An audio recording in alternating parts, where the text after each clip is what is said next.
क्या इंसान जानवरों की आपस की बातचीत समझ सकता है? अगर ऐसा मुमकिन है तो फिर काफी हद तक चांस है कि हम इंसान जानवरों की जुबान सीख कर इनसे गुफ्तगू कर सकें। अगर हम जमीन पर किसी भी जानदार की बातचीत को समझना चाहते हैं तो इसकी पहली शर्त ये है कि हम उनकी गुफ्तगू को तफसीली तौर पर रिकॉर्ड कर पाएं। और दूसरी बात ये कि उस जानदार में जुबान यानी कि लैंग्वेज का सिस्टम मौजूद होना चाहिए, मतलब कि उनकी आवाजों या इशारों के खास मानी हों और इन्हें एक खास तरतीब से अदा करने के असूल हों, जिसे हम ग्रामर कहते हैं, ताकि हम उनकी जुबान को समझ पाएं और इसमें से इंफॉर्मेशन अखज़ कर पाएं। आज की इस वीडियो में हम देखेंगे कि किस तरह साइंसदान डॉल्फिन और व्हेल फिश की आवाजों को रिकॉर्ड करके इसमें से इंफॉर्मेशन को अखज़ करते हैं। व्हेल और डॉल्फिन पर बनी डॉक्यूमेंट्रीज देखकर अगर आपको लगता है कि हम इन जानवरों के बारे में बहुत कुछ जानते हैं, लेकिन हकीकत ये है कि इसके बारे में हम बहुत कम जानते हैं। व्हेल फिश इंसानों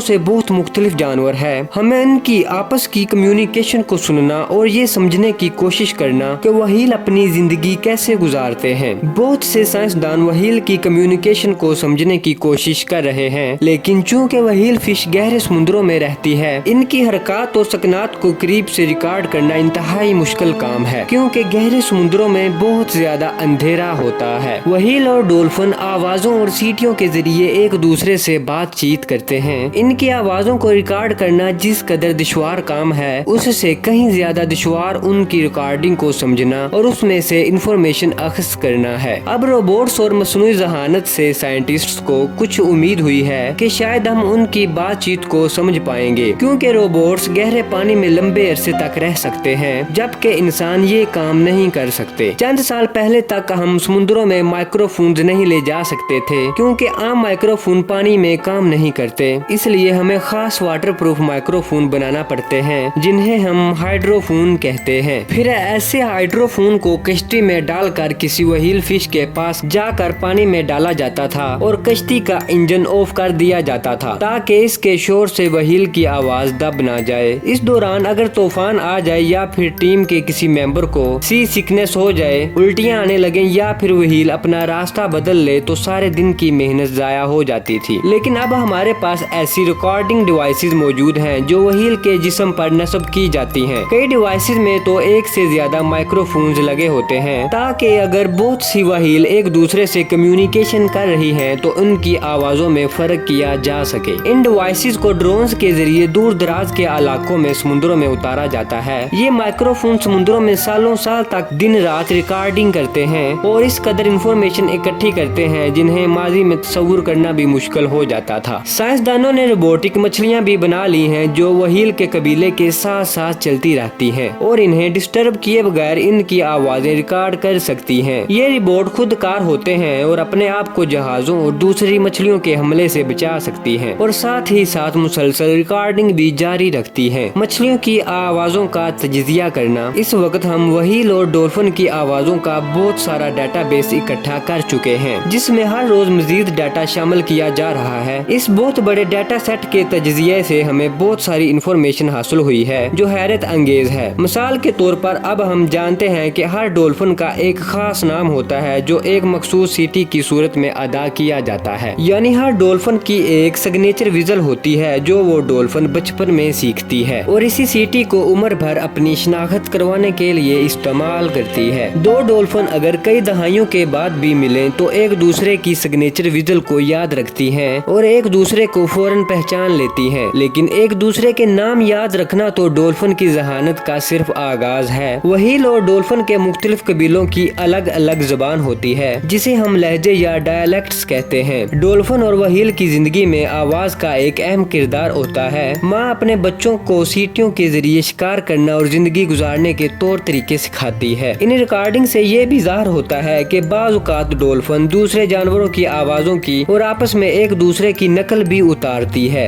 बाज़ डॉल्फिन को नींद की हालत में दूसरे जानवरों की आवाज कॉपी करते सुना गया है। लेकिन क्या डॉल्फिन की ऐसी कम्युनिकेशन में कोई गहरे मानी भी होते हैं? क्या डॉल्फिन एक दूसरे को कोई तस्वुर या कॉन्सेप्ट समझाने की काबिलियत भी रखती हैं? इसका इल्म नहीं है, लेकिन ये बात दुरुस्त है कि हम इनकी आपस की कम्युनिकेशन का जिस कदर गहरा तजिया करते हैं, इनमें इस कदर ही ज्यादा पेचीदगी पाई जाती है। साइंसदानों ने स्पर्म और व्हेल की आपस की कम्युनिकेशन के मुतालिक बहुत सा डाटा इकट्ठा इकट्ठा किया है और इसका मुताला भी किया है। स्पर्म व्हील टिक टिक की आवाजों से एक दूसरे से बात करती हैं। टिक टिक के वॉल्यूम और उतार चढ़ाव से एक दूसरे के दरमियान इंफॉर्मेशन का मुताला करती हैं। ऐसे पैटर्न हमें इंसानों की आजाद करदा जुबानों में भी मिलते हैं। साइंसदान इस टिक टिक की सीरीज में ऐसे पैटर्न या अल्फाज तलाश करने की कोशिश कर रहे हैं जो बार बार इस्तेमाल होते हैं। जिस तरह हर जुबान में कुछ अल्फाज मसलन उर्दू में तुम, ये, वो वगैरह बार बार इस्तेमाल होते हैं। इसके अलावा इन पैटर्न्स की तरतीब को भी स्टडी किया जा रहा है। ये जरूरी नहीं कि मछलियाँ इंसानों की तरह ही बात करती हैं, बल्कि इनकी कम्युनिकेशन बिल्कुल मुख्तलिफ होती है। व्हील के साथ बातचीत करने के लिए हमें पहले इनकी जुबान की ग्रामर यानी कि सिंटैक्स और सेमेंटिक्स सीखना होंगे। अगर हम बिलफर्ज किसी गैर अर्जी मखलूक से मिलते हैं तो हम उनसे गुफ्तगू कैसे कर पाएंगे या उनके भेजे गए सिग्नल्स को कैसे डिकोड कर सकेंगे। ये सीखने के लिए हमें ना तो किसी दूर स्पेस में जाने की जरूरत है और ना ही किसी गैर अर्जी सिग्नल का इंतजार करने की जरूरत है। हमारी जमीन पर ही ऐसी मखलूक पाई जाती है जिसका इस्तेमाल करके हम किसी भी गैर अर्जी मखलूक से बातचीत कर सकते हैं। हमें ये तस्लीम करना होगा कि कुछ जानवर, खास तौर पर व्हील और डॉल्फिन, हमारे अंदाजों से कहीं ज्यादा ज़हीन हैं। चंद दहाइयों पहले ये समझना मुश्किल था कि व्हील कोई आवाज नहीं निकालती, लेकिन अब हम जानते हैं कि व्हील फिश आवाजों के जरिए एक दूसरे से कम्युनिकेट करती हैं। व्हील की आपस की कम्युनिकेशन को समझकर लर्निंग मशीन बनाकर हम व्हील और डॉल्फिन का इस्तेमाल करके किसी भी गैर अर्जी मखलूक की जुबान को समझने की कोशिश कर सकते हैं। उम्मीद करता हूँ कि आपको ये वीडियो जरूर दिलचस्प लगी होगी। अगर आप ऐसे ही इंफॉर्मेटिव वीडियोस देखना चाहते हैं तो मेरे इस चैनल को